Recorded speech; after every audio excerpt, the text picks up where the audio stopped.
की एक भुजा के समांतर अन्य दो भुजाओं को भिन्न बिंदुओं पर प्रतिच्छेद करने वाली एक रेखा खींची जाए। मतलब यदि किसी त्रिभुज की किसी एक किसी भी एक, चाहे इसके चाहे इसके चाहे इसके, क्या करा आपने, एक रेखा समांतर रेखा खींची। तो ये क्या काम कर रही है, समांतर रेखा। समांतर रेखा जानते हैं क्या होती है समांतर रेखा? जो एक दूसरे को काटती नहीं काटती, उसके बीच की दूरी हमेशा क्या रहती है, बराबर रहती है ना। तो यहाँ पर क्या है, इन्होंने कहा अगर किसी त्रिभुज की एक भुजा के समांतर एक रेखा खींची जाए जो क्या काम करती है, इन भुजाओं को दो अलग अलग बिंदुओं पर क्या कर रही है, प्रतिच्छेद कर रही है। तो आपको ये बताना है कि इनका जो अनुपात है इतना बटे इतना, मतलब ये जो समांतर रेखा खींची आपने वो इनको समान अनुपातों में क्या करती है, विभाजित करती है। सवाल समझ में आया? क्या बोला इसने कि इसको क्या करती है, समान अनुपात में विभाजित करती है। मतलब क्या दिया है, पहले हम ये लिखते हैं। तो बताओ क्या दिया है आपको, मैंने पिछली क्लास में बताया था कि कैसे हम लोग बताते हैं। क्या दिया है, ABCD क्या है, त्रिभुज है, वो तो पता ही है आपको, जिसमें ये इसके क्या है, समांतर। कई बार समझ में। तो यहाँ पर क्या है, त्रिभुज ABC में क्या दिया है, इस लाइन को इसके समांतर खींचा गया, उसने बोला है कि खींचो, तो क्या दिया है, BC समांतर DE। यहाँ तक समझ में आया? अब दूसरी चीज हम क्या लिखते थे, सिद्ध करना है, सिद्ध करना। क्या सिद्ध करना है, उन्होंने क्या बात बोली सिद्ध करने के लिए, इनका अनुपात आपस में बराबर है। मतलब AD या DB जो भी आप लिखना चाहें, ये आपको क्या करना है, सिद्ध करना है। यहाँ तक समझ में आ गया? अब सिद्ध करने के लिए हम किस चीज पे आते हैं, उपपत्ति से पहले थोड़ी रचना करनी पड़ेगी। क्या करनी पड़ेगी, रचना, क्योंकि इसको सॉल्व करने के लिए बिना रचना के हम इसे सॉल्व नहीं कर सकते। रचना का मतलब आपको पता है, कुछ ऐसी लाइनें जो हम अपने आप खींचते हैं। बात समझ में आ गई? तो हम इसमें एक रचना करते हैं। क्या करते हैं, रचना हम क्या करते हैं कि शीर्ष E से, कहां से, E से इस पे एक लंब खींच देते हैं। क्या खींचते हैं, लंब। तो जाहिर सी बात है, जो जिस तरह का हमारा त्रिभुज बना है, लंब आपका यहाँ पर आएगा, हाँ या ना। और दूसरा क्या हम काम करते हैं, यहाँ से यहाँ पर एक लंब खींच देते हैं। मैं थोड़ा डार्क लाइन खींच देती हूँ, आपको शायद दिखाई ना दे, है ना, ऐसे। इतनी बात समझ में आ गई आपको या नहीं आई? आ गई, पक्का? अच्छा, तो ये आपने खींच दी यहाँ पर लाइन। उसके बाद आप क्या काम करो, एक छोटी सी लाइन और खींच दो, इसको यहाँ से मिला दो और इसको यहाँ से मिला दो। इतनी बात आपको समझ में आई या नहीं आई? आ गई। तो रचना क्या करी आपने कि E से किस पे लंब खींचा, या E से लंब खींचा आपने, इसका नाम दे दो। क्या नाम दे दो इसका, मैं NM। इन्होंने NM दिया है, हम भी NM ही दे देते हैं, NM। तो हम सीधे लिखते हैं EN, लंब। ये किसका चिन्ह होता है, लंब। बता रखा, लंब खींचा किस पर, AD पर। और दूसरा कौन सा लंब खींचा आपने, DM, लंब खींचा कहाँ पर, AE पर। ठीक है, इतनी बात समझ में आ गई? अब आप आ जाइए उपपत्ति पे। किस पे, उपपत्ति। अब उपपत्ति मतलब हम सॉल्यूशन की तरफ आ रहे हैं, ठीक है। अब जरा ध्यान दो, आपने कभी त्रिभुज का क्षेत्रफल निकाला है, त्रिभुज का क्षेत्रफल, कोई फॉर्मूला पढ़ा त्रिभुज के क्षेत्रफल का? नहीं पढ़ा? क्या नहीं याद आ रहा? वो हीरोन का सूत्र था, उसे नहीं लगाना हमें। त्रिभुज का क्षेत्रफल नॉर्मली जैसे आप लोग वर्ग का क्षेत्रफल बोलते हो, भुजा गुणा भुजा, ऐसे त्रिभुज, एक सामान्य त्रिभुज का क्षेत्रफल अगर निकालना होता है तो हमारा फॉर्मूला होता है 1/2 आधार गुणा ऊंचाई। भूल गए? नहीं पढ़ी कभी? भूल जाते हो तुम। 1/2 आधार गुणा क्या सूत्र होता है, त्रिभुज का क्षेत्रफल बराबर 1/2 1/2 आधार गुणा ऊंचाई। मुंह में आवाज ही नहीं निकल रही तुम्हारे, याद कैसे होगा? 1/2 आधार गुणा ऊंचाई। समझ गए? ठीक है, अब हम क्या काम करते हैं, पहले हम इस ऊपर वाले त्रिभुज का क्षेत्रफल निकालते हैं। किधर का? ऊपर वाले का। इतनी बात समझ में आ गई? तो देखो ऊपर वाले त्रिभुज का क्षेत्रफल क्या होगा? तो कौन से त्रिभुज का? एरिया लिख रही हूँ मैं। क्या लिख रही हूँ? एरिया।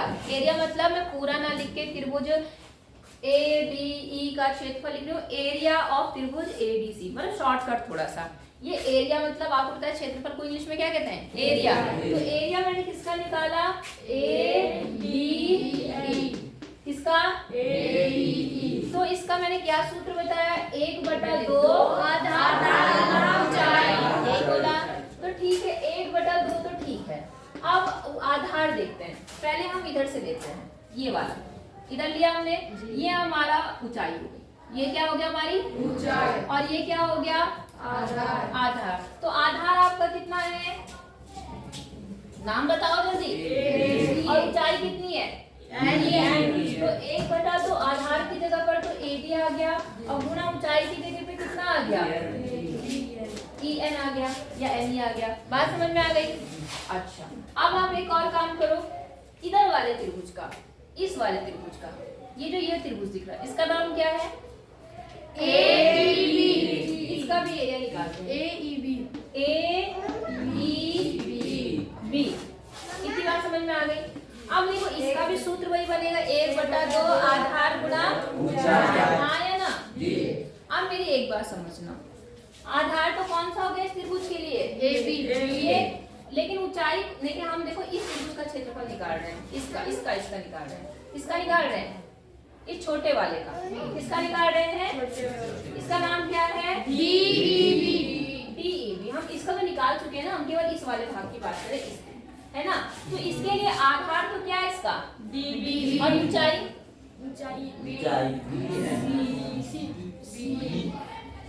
अब मेरे को सिर्फ एक बात बता रहा, ऊंचाई का मतलब क्या होता है, इसी चीज को मैं तुम्हें समझाना चाह रही हूँ। मान लो मैंने एक त्रिभुज ये बना रखा है, इसमें ऊंचाई है। ऊंचाई का मतलब क्या होता है? बिल्कुल एक सीधी रेखा, सीधी। अगर मैं इसकी ऊंचाई बोलूंगी तो इसकी ऊंचाई कहाँ से नापेंगे? सीधी नापेंगे। हाँ या ना? तो सीधी नापते हैं हमेशा ऊंचाई। तो ऊंचाई इसकी क्या है? अगर भले से तिरछा हो रखा, लेकिन ऊंचाई तो इसकी ये है ना। मेरी बात समझ में आ रही है? ऊंचाई को हमेशा ध्यान देने की ऊंचाई कौन सी होती है, तो इसके अंदर नहीं आएगी इसकी ऊंचाई, कहाँ पे आ रही है? समझ गए? तो वही सेम चीज यहाँ पर हो रही है इस त्रिभुज में। इसकी ऊंचाई क्या बनेगी? D क्यों बनेगी? 90 डिग्री नहीं, 90 डिग्री यहाँ बन रहा है, तो कौन सी ऊंचाई बनेगी? तो इस त्रिभुज का क्षेत्रफल क्या बनेगा? 1/2 क्या बनेगा?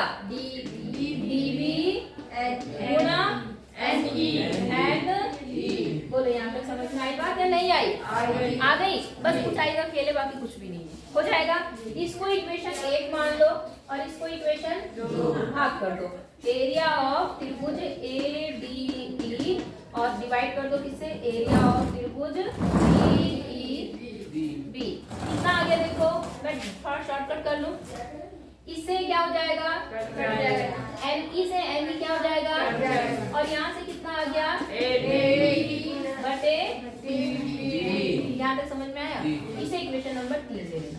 समझ गए? अब इस तरफ से हमने इनका त्रिभुज निकाल का क्षेत्रफल निकाला। अब हम इधर से आते हैं, पहले हम इसी का निकालेंगे, लेकिन अब लंब कौन सा लेंगे? DM वाला। समझ गए कि नहीं समझे? तो एरिया ऑफ किसका? किससे?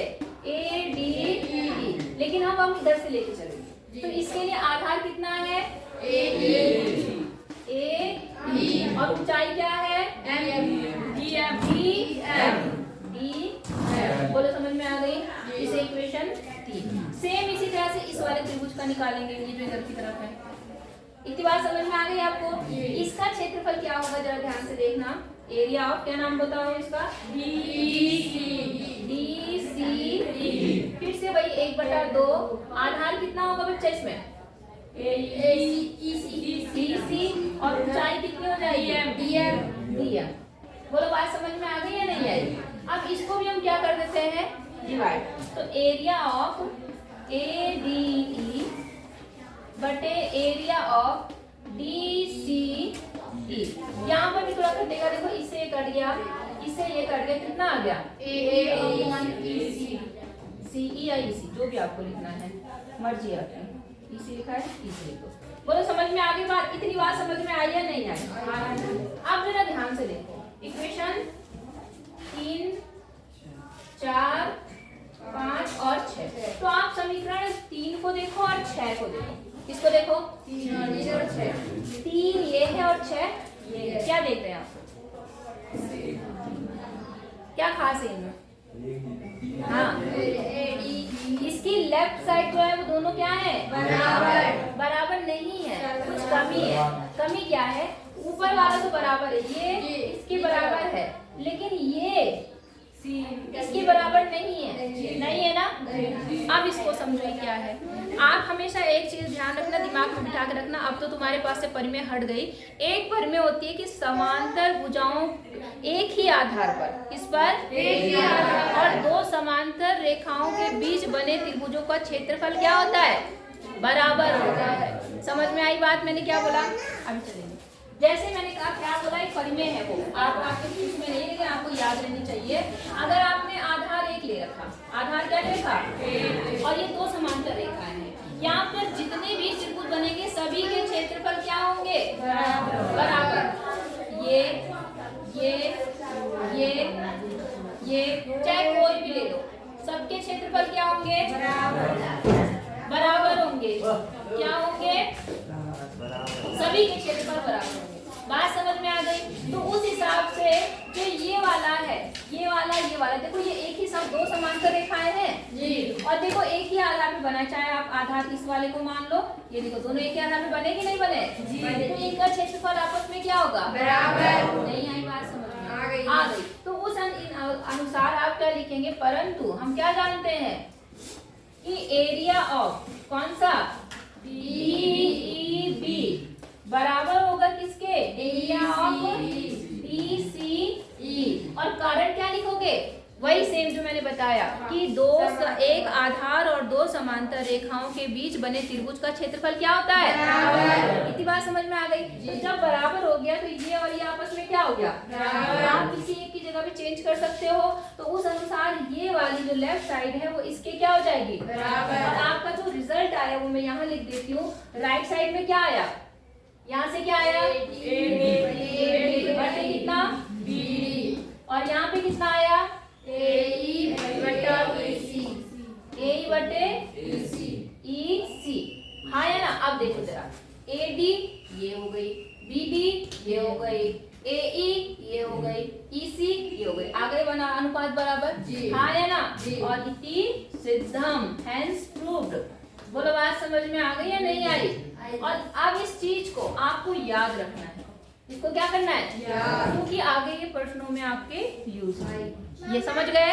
आपको क्या याद रखना है कि अगर किसी भी त्रिभुज की एक भुजा के समांतर कोई मतलब एक भुजा के समांतर एक रेखा खींची गई उस त्रिभुज के अंदर, तो उनको जो त्रिभुज जो है दो भागों में डिवाइड होगा ना, भुजाएं उसकी दो भागों में डिवाइड होंगी, तो उनके अनुपात आपस में क्या होते हैं?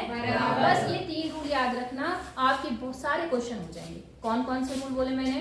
पहला बोला मैंने पहले समरूप, क्या कि सारे त्रिभुज समरूप तब होंगे जब उनके संगत कोण बराबर हो और सभी संगत भुजाएं समानुपाती हो।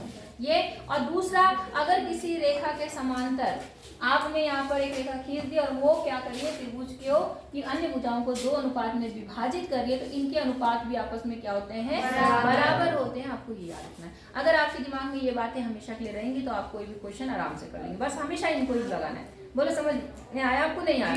इतना करो, फिर नेक्स्ट करेंगे।